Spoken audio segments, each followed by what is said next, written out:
What's up, guys, and welcome to Imperial Vizier Zor'lok, or however you say it, 10-man guide. As always, I'm going to have the ability scrolling above my head. There's a lot of information to go over in this fight, so let's get right into it. First off, you're going to need one tank, you're going to need 3 healers, and you're going to need a bunch of DPS. Doesn't matter if they're ranged or melee, really, at this point in this fight. The reason that you need 3 healers is because there's really no reason not to bring 3 healers. The Berserk timer isn't really that stringent. So keep that in mind, that you can kind of get away with it a little bit, and that's why you need the extra healer. It just makes everything easier. He will have 3 platforms. He will have a left platform, a right platform, and a back platform. He can choose the left or the right first. It will be random. If he goes like he did with us, he goes left. He does attenuation, which, as you see, is the ring phase. What I do for this phase, and what makes it a lot easier for the healers, because if you get hit by these rings, it will kill you, because everybody's moving, so healers don't have time to deal with you. If you die during that phase, it's your fault, not the healers. Don't QQ. You failed. No one else did. What you want to do, though, is you want to scroll your camera all the way up, right? So all the way up. And then what you can do is you'll literally be able to see the rings coming out. You just simply do a circle around them. It's pretty easy, as you can see right here. It's not that complicated, but it is something that you do need to get used to. But once you get it figured out, it's kind of like a list resort. It's pretty easy to kind of realize the pattern. The other thing that he does on all 3 platforms, guys, is he does inhale and exhale. What this does is when he exhales, it will put that yellow beam out. Everybody needs to stand at max melee range because of this and stay spread out. But the reason you want to be at least at max melee range if you're melee is because his hitbox is huge, but the tank needs to be able to stand in between, right? The tank needs to be able to get in between you and the boss to get that cone on him so that you can go back to DPSing and you're not getting trucked. So keep that in mind, that if you're standing right on the boss, you're doing it wrong. You need to make it as easy as you can on the tanks and the healers, because this fight is more important to have good tanks and good healers and have them comfortable. Okay? At 20% less health, he then switches platforms. He does this to every platform. So it's 20, 20, 20, and then you have 40 on the bottom one. On the right-hand side of the platform, he does a Force and Verve. This is where he spawns 3 bubbles. He spawns a bubble on the tank, 1 at max melee range, 1 at range. What you need to do, at least what we did, and made this fight super, super easy for our healers, is we made sure that we had our healing cooldown cycled through this phase. So who's got the first Force Verve, who's got the second, who's got the third. Okay. Do we have anything else that we can help during the first, during the second, during the third? Which one's the weakest? Which one can we throw maybe an extra aura on, throw something else on, just to help them out? Which one are we using personals on? Blah, blah, blah, blah, lock cookies, whatever. Make sure you're using everything that you can, because this phase will hurt. And you need to get used to this phase, because in the last phase, this is the killer phase. Okay? Anyway, so you go through this. He's still doing his inhale, his exhale.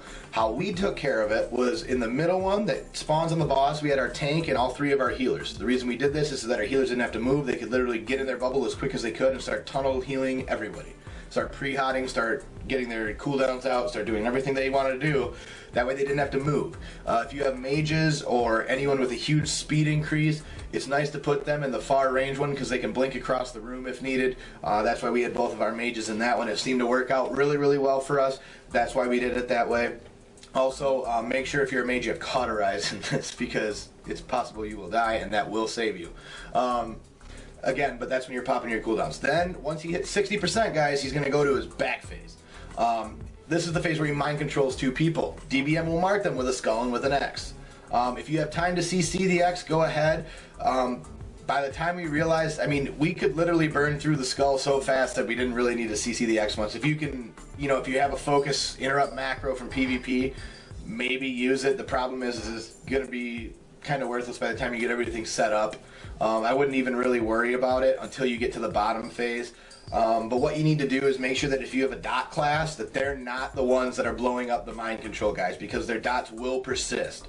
So what we did is we had me and the hunter and the, either the DK or the paladin go over and just knock the socks off of the skull and then the X, because none of us really had a whole lot of dots that were going to persist. So once he hit 50%, he wasn't going to go down. So this way, yeah, we might have cranked on him a little hard at times. He might have been a little bit below 50%, but he didn't have all these dots on him, which are going to kill him eventually. That way the healer can just top him off and get back to focus on the fight. 40%. He jumps down into the middle. He now has all of the abilities that you've previously seen. Blizzard set this fight up amazingly. You literally get to see every aspect of the final phase. This is your burn phase. How we did it was we popped hero at the start because again, we had the healing to do it, and this was the only time where we weren't dancing the entire time, so we felt like we would get the most uptime in our DPS if we popped hero here. Keep in mind you can do it as a healing cooldown as well. It's up to your raid group. It's however your strategy works. That's how we did it. And then obviously again, it's back to your force and verbs. So as soon as you start seeing those bubbles, guys, I can't tell you how imperative it is to get in there as soon as humanly possible. That's when you're popping your personals, you're popping everything that you can to help keep yourself alive during this phase. And you've got all your healing set up. If you do it right, it's not that bad. You will get through it. The trick is in this phase is it's a lot of dancing. He does an ability, and then 5-10 seconds later he does another ability, 5-10 seconds later he does another ability. There's no downtime in between this. Like the last 40% you're dancing. If you get more than 3 force and verbs, boy, you better have some good healers. I don't know what else to tell you. If you get a 4th force and verb and you can live through it, go find out where your healer lives and slash hug them, because they aren't going to be happy with you. DPS and tank need to get this guy down as soon as humanly possible in this phase. As soon as that 3rd one's done, he should be dropping, because I'm telling you, you do not want to go through a 4th, because you will not have any healing cooldowns remaining. Anything that they do have is going to suck. You might have mind control people up. The quicker you can do it, guys, the less RNG is the less chance you have of RNG ruining this fight for you. Because you can have 2 healers mind controlled, you can have, it's just a mess.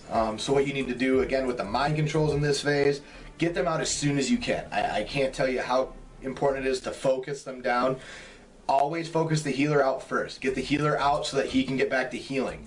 If you have to let someone go into a force and verb phase, mind control, it's okay as long as you just root them or CC them or whatever you have to do. They won't die. They won't die until you break them out. So, you know what I mean? If you have to do it, just make sure that they're stunned, they're stun locked, you have a CC chain on them, they're not going anywhere, and then as soon as the phase is done, break them out as fast as you can, so that they can get back to doing their dance, getting back to getting healed, and then you're good to go. If you can literally survive the RNG mind control, use your cooldown rotation on force and verb, and then dodge the tornadoes in phase 3, or in the final phase, like, you're doing really, really good, guys. This fight's a lot of fun. I think Blizzard did a great job with it. Again, if you have any questions at all, please leave them in the comments or send me a message. Please like and subscribe. See you in the next one.